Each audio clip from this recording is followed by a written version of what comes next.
Channel मंच पर आपका स्वागत है और मेरा नाम है बलराम योगी। और पिछली क्लास में मैंने आपको आमेर रियासत के इतिहास के बारे में बताया था और अपन जो आमेर के जो शासक थे सवाई प्रताप सिंह उनके बारे में चर्चा कर रहे थे कि किस प्रकार से जो सवाई प्रताप सिंह थे इनके द्वारा अपने दरबार में संगीत के 22 विद्वान रखे गए थे और किस प्रकार इनके दरबार को गुणीजन खाना या गंधर्व बाईसी या फिर प्रताप बाईसी के नाम से जाना जाता था। और मैंने आपको ये भी बताया था कि इनके द्वारा 1799 ईस्वी में हवा महल का निर्माण करवाया गया था और इनके द्वारा जो भी आक्रमण मराठों के साथ में लड़े गए या युद्ध लड़े गए उनके बारे में भी मैं पिछली क्लास में आपको बता चुका था।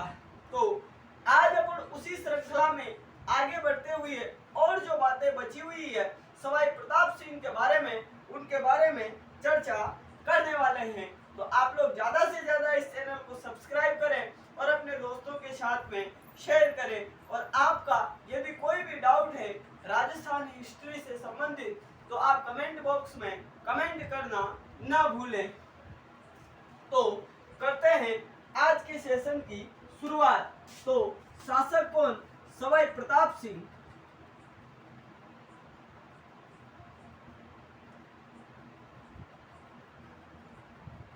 सवाई प्रताप सिंह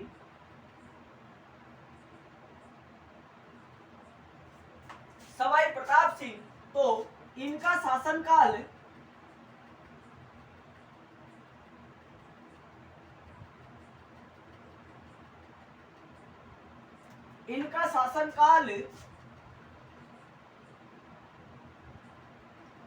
जयपुर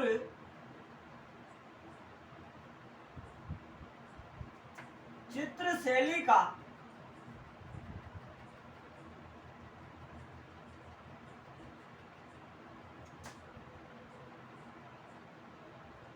स्वर्णकाल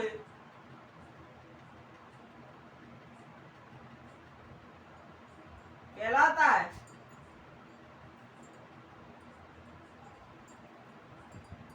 यानी इनका शासनकाल जयपुर चित्रकला का स्वर्ण एरा कहलाता है। बात करें तो इन्हीं सवाई प्रताप सिंह के समय में इनके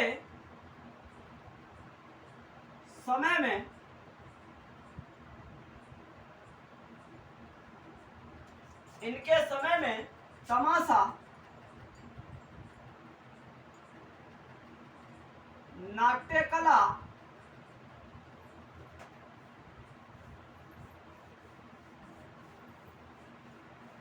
का आगमन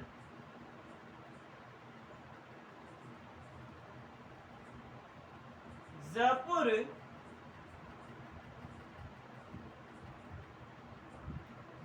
में हुआ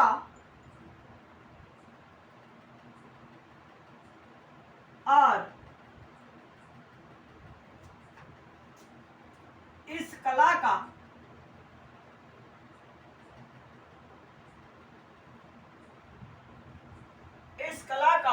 प्रमुख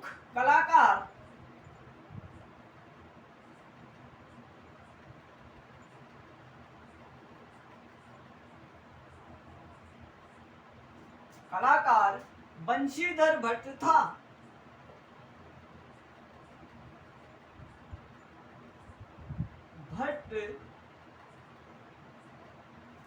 बंशीधर भट्ट था और यह कला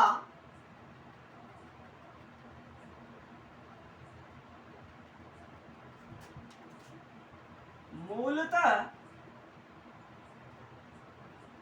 महाराष्ट्र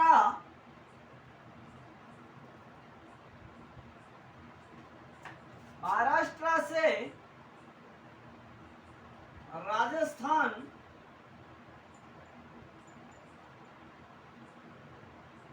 आई। तो जो तमाशा नाट्य कला है ये पहले महाराष्ट्र की थी और महाराष्ट्र से अपने राजस्थान में सबसे पहले इस कला को जयपुर में लाया गया और लाने वाले अगर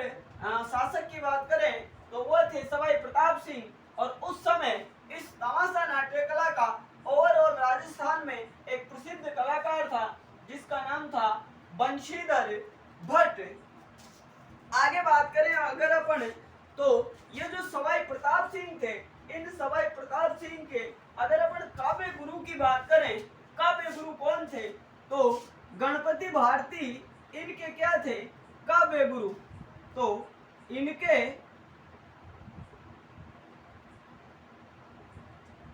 काव्य गुरु, तो इनके जो काव्य गुरु थे उनका नाम था गणपति भारती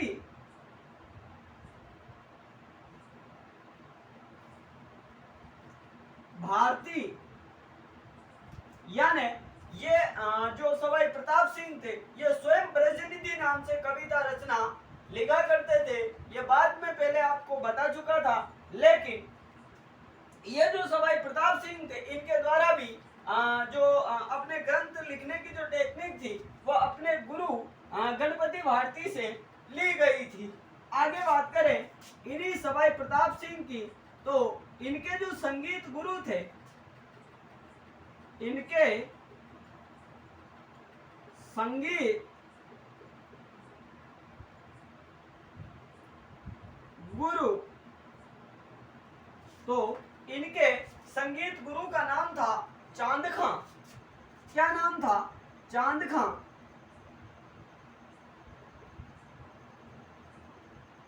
चांद खां। और इस चांद खां की अपन को एक उपाधि मिलती है जो इसी सवाई प्रताप सिंह के द्वारा इस चांद खां को प्रदान की गई थी। और उपाधि का नाम की उपाधि के अगर नाम की बात करें तो उपाधि मिलती है अपन को बुद्ध प्रकाश। बुद्ध प्रकाश। तो अब आपसे अगर कोई पूछे तो बुद्ध प्रकाश उपाधि किसकी है, तो आप बताओगे सीधे से क्या, चांद खां। और इनके द्वारा एक ग्रंथ भी लिखा गया था, तो साथ ही में उस ग्रंथ के बारे में भी मैं आपको बताता हूं।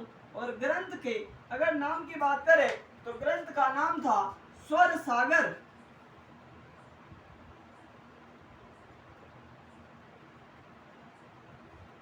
यानी इस प्रताप सिंह के जो संगीत गुरु थे चांद खां, इनके द्वारा स्वर सागर ग्रंथ लिखा गया था।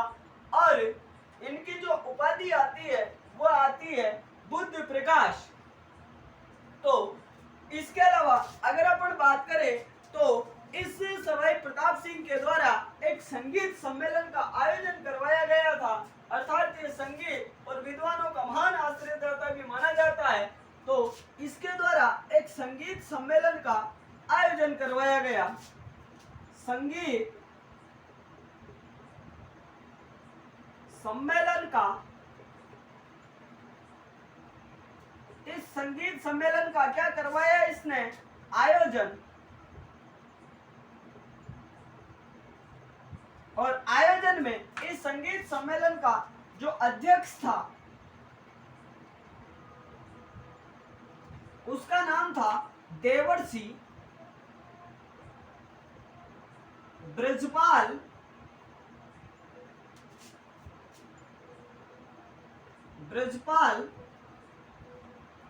भट्ट। और इस देवर्षि ब्रजपाल भट्ट के द्वारा एक ग्रंथ लिखा गया और ग्रंथ का नाम था राधा गोविंद संगीत सार। यानी इस सवाई प्रताप सिंह के द्वारा एक संगीत सम्मेलन का आयोजन करवाया गया और संगीत सम्मेलन के जो अध्यक्ष बने थे उनका नाम था देवर्षि ब्रजपाल भट्ट। और इनके द्वारा एक ग्रंथ लिखा गया था और ग्रंथ का नाम था राधा गोविंद संगीत सार। फिर मैंने आपको बताया कि इनके जो काव्य गुरु आते हैं उनका नाम है गणपति भारती और संगीत गुरु बताया मैंने आपको चांद खां। और चांद खां की एक उपाधि मिलती है बुद्ध प्रकाश। और चांद खां के द्वारा एक ग्रंथ भी लिखा गया था और ग्रंथ का नाम था स्वर सागर। तो पहले मैंने आपको बताया था कि इनका जो समय है वो जयपुर चित्र शैली का गोल्डन एरा कहलाता है। और इनके समय में जो तमाशा नाट्य कला थी वह महाराष्ट्र से राजस्थान में आई थी। इंजीनियर था बंशीधर भट्ट। जैसे आपको पता हो तो मैंने जब आपको मानसिंह पढ़ाया था तो आपको ये बताया था कि जो मीनाकारी कला है वो मीनाकारी कला मानसिंह के शासनकाल में अपने राजस्थान में आई थी, जयपुर में आई थी। उसी प्रकार से ये जो तमाशा नाट्य कला थी, ये तमाशा नाट्य कला सवाई प्रताप सिंह के शासनकाल में अपने राजस्थान में सबसे पहले कहाँ पे आई तो जयपुर में आई थी। तो आप इसको नोट आउट कर सकते हो। अब अपन अगले जो शासक बनते हैं जयपुर जयपुर में रहे जगत सिंह सेकंड, तो उन्हीं जगत सिंह सेकंड के बारे में चर्चा करने वाले हैं। तो आप इसको नोट आउट कर सकते हो। अगले जो शासक बनते हैं उनका नाम है जगत सिंह द्वितीय, जो काफी हसीन अंदाज टाइप के व्यक्ति थे और उनका किसी न किसी रियासत के साथ में प्रेम को लेकर लोचा चलता ही रहता था। तो अपन उन्हीं जगत सिंह सेकंड के बारे में चर्चा करने वाले हैं, जिनको लेकर जो जोधपुर के मानसिंह है और इधर जयपुर के जो जगत सिंह है, इनके मध्य में एक युद्ध होता है और युद्ध का नाम था गिंगोली का युद्ध। तो अगले शासक कौन बनते हैं? जगत सिंह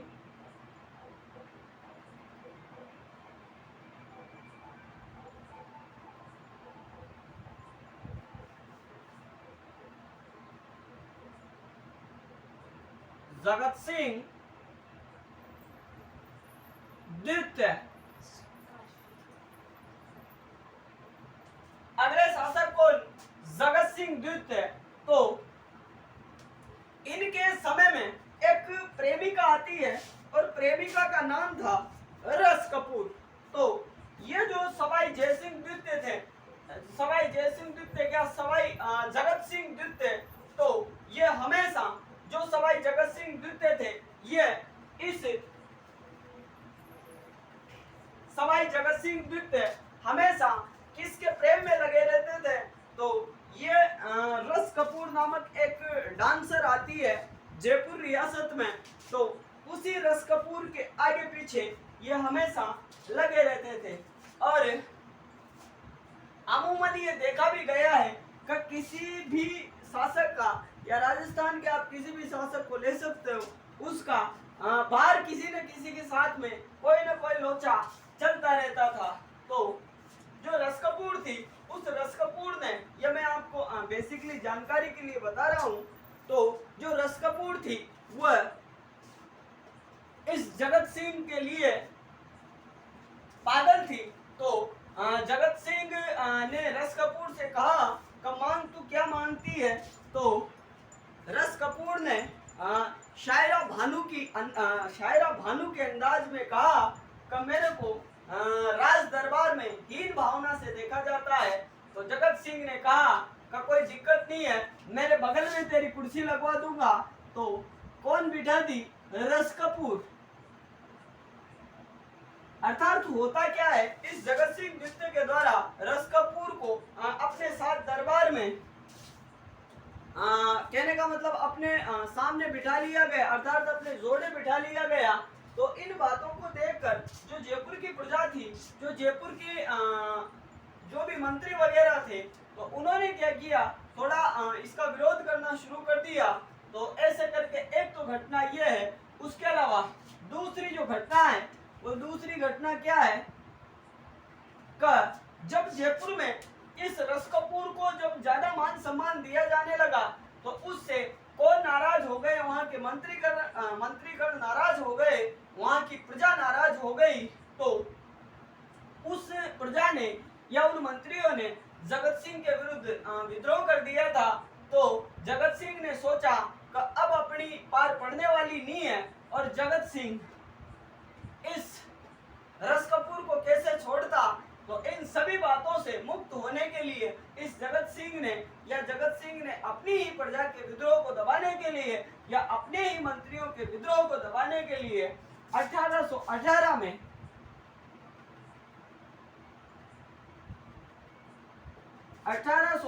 में ब्रिटिश ईस्ट इंडिया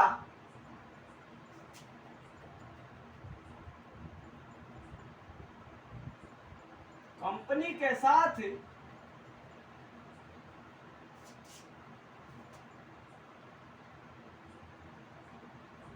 संधि की।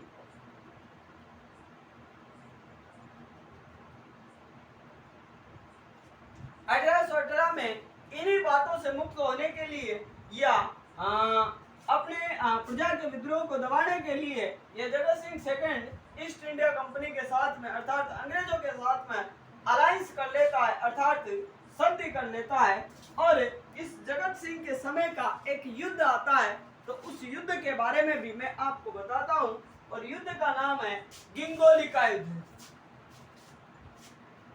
गिंगोली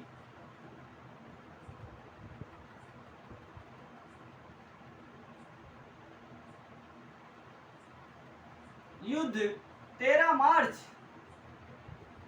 बाकायदा ये डेट एक बार एग्जाम में पूछी गई है। तो गिंगोली का युद्ध कब हुआ था? 13 मार्च 1807 ईस्वी को हुआ था। और कहाँ पे हुआ था? तो आप ये भी बता सकते हो, पर्वतसर, नागौर में। यहाँ पे कौन सा युद्ध हुआ? गिंगोली का युद्ध हुआ था। और ये गिंगोली के युद्ध का कारण क्या था? तो मैं एक एक बात आपको समझाऊं। तो बात करें अपन मेवाड़ रियासत की,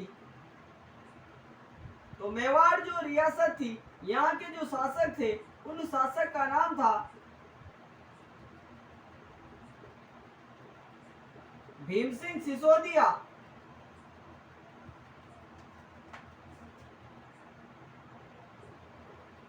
सिसोदिया। और इसकी एक पुत्री आती है, अत्यंत रूपवती थी, और नाम था कृष्णा कुमारी। पुत्री का नाम क्या? कृष्णा कुमारी। इधर बात करें अपन मारवाड़ की, मारवाड़, तो मारवाड़ के जो शासक थे, तो उन शासक का नाम था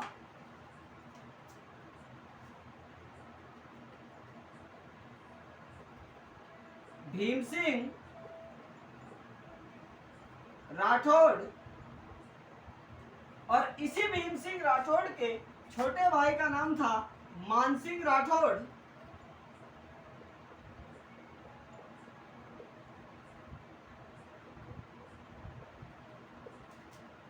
इसी के छोटे भाई का नाम क्या था? मान सिंह राठौड़। अब होता क्या है, इस कृष्णा कुमारी की सगाई हो जाती है किसके साथ में? इस भीम सिंह राठौड़ के साथ में। इसकी क्या करवा दी? सगाई। लेकिन जैसे औरत जीवन में पनौती होती है, उसी प्रकार से जैसे ही कृष्णा कुमारी की सगाई इस भीम सिंह राठौड़ के साथ में हुई, और इस भीम सिंह राठौड़ को कहाँ पे जाना पड़ा? परलोक जाना पड़ा, अर्थात इसका क्या हो गया? देहांत। अब बची कौन? कृष्णा कुमारी। और कृष्णा कुमारी एक सुशील और एक संस्कारी कन्या थी, और अपने पिताजी का कहा मानती थी। तो इस कृष्णा कुमारी की इस भीम सिंह सिसोदिया के द्वारा दोबारा, जैसे ये भीम सिंह राठौड़ की मृत्यु हो जाती है, इसका देहांत हो जाता है, तो इस कृष्णा कुमारी की दोबारा से सगाई कर दी गई। किसके साथ में? जयपुर नरेश जगत सिंह सेकंड के साथ में इसकी क्या करवा दी गई? सगाई करवा दी गई। यह बात भी आप नोट करें। तो पहले रिश्ता किसके साथ में हुआ? भीम सिंह राठौड़ के साथ में, लेकिन इसकी मृत्यु हो गई। फिर इसका कृष्णा कुमारी का रिश्ता किसके साथ में करवा दिया गया? जगत सिंह सेकंड के साथ में करवा दिया गया, जो आमेर के प्रतापी शासक थे। अब यह जो मानसिंह था, ये मानसिंह बैठे बैठे सोचता कि यार अपनी प्रॉपर्टी पर किसी दूसरे का अधिकार कैसे? तो इस मानसिंह राठौड़ ने भीम सिंह सिसोदिया के पास में मैसेज भिजवाया कि भाई भीम सिंह सिसोदिया, चलो मेरे भाई का देहांत हो गया है, लेकिन अभी मैं जिंदा बैठा हूँ, अर्थात इस कृष्णा कुमारी का रिश्ता तो इस जगत सिंह द्वितीय के साथ में ना कर कर ये रिश्ता तेरे को मेरे साथ में करना पड़ेगा, क्योंकि मेरे ये जो कृष्णा कुमारी है, इसकी सगाई मेरे भाई भीम सिंह राठौड़ के साथ में हुई थी, लेकिन अकस्मात अगर उसका देहांत हो गया है तो उसका छोटा भाई अभी जिंदा है, और अगर तूने ये शादी मेरे साथ नहीं करवाई तो तेरे को ऐसा मारूंगा कि तेरे को चपले हाथ में लेकर भागनी पड़ेगी। तो ऐसे करके इन दोनों के मध्य में ये वार्तालाप होती है, लेकिन भीम सिंह सिसोदिया ने कहा कि हम हिंदुआ सूरज हैं, हटने वाले नहीं हैं, हम तो इस लड़की की शादी करेंगे किसके साथ में, जगत सिंह द्वितीय के साथ में, और रघुवंश के जो तिलक है उनको अपना दामाद बनाएंगे। तो मानसिंह राठौड़ ने कहा तो फिर देखते हैं। इस प्रकार इन मारवाड़ के मानसिंह राठौड़ और इधर जगत सिंह द्वितीय के बीच में यह युद्ध होता है, कौन सा, गिंगोली का युद्ध। और इस गिंगोली के युद्ध में वैसे परिणाम तो कुछ भी नहीं रहा, लेकिन बहुत सी किताबों में अपन को ये देखने को मिलता है कि इस युद्ध में मानसिंह राठौड़ को हार का सामना करना पड़ा, और ये जयपुर नरेश जगत सिंह कछवाहा इस युद्ध में विजयी रहता है। तो इस प्रकार से ये 3-4 बातें आती है जगत सिंह सेकंड के बारे में, जिनके बारे में मैंने आपको बताया है। तो आप इसको नोट आउट कर सकते हो, और आप लोगों से मेरा विशेष अनुरोध है कि आप अपनी इस YouTube परिवार को ज़्यादा से ज़्यादा बढ़ाने की कोशिश करें, और अच्छे से आपने अपना जो निश्चित लक्ष्य रख रखा है तो उस लक्ष्य को आप प्राप्त करें और अपने जीवन को उज्जवल और यशस्वी बनाएं। तो आप इसको नोट आउट कर सकते हो। तो आज के सेशन को अपन यहीं पे विराम देंगे। तो आज की क्लास और अभी के लिए इतना ही। धन्यवाद। आपका दिन शुभ हो।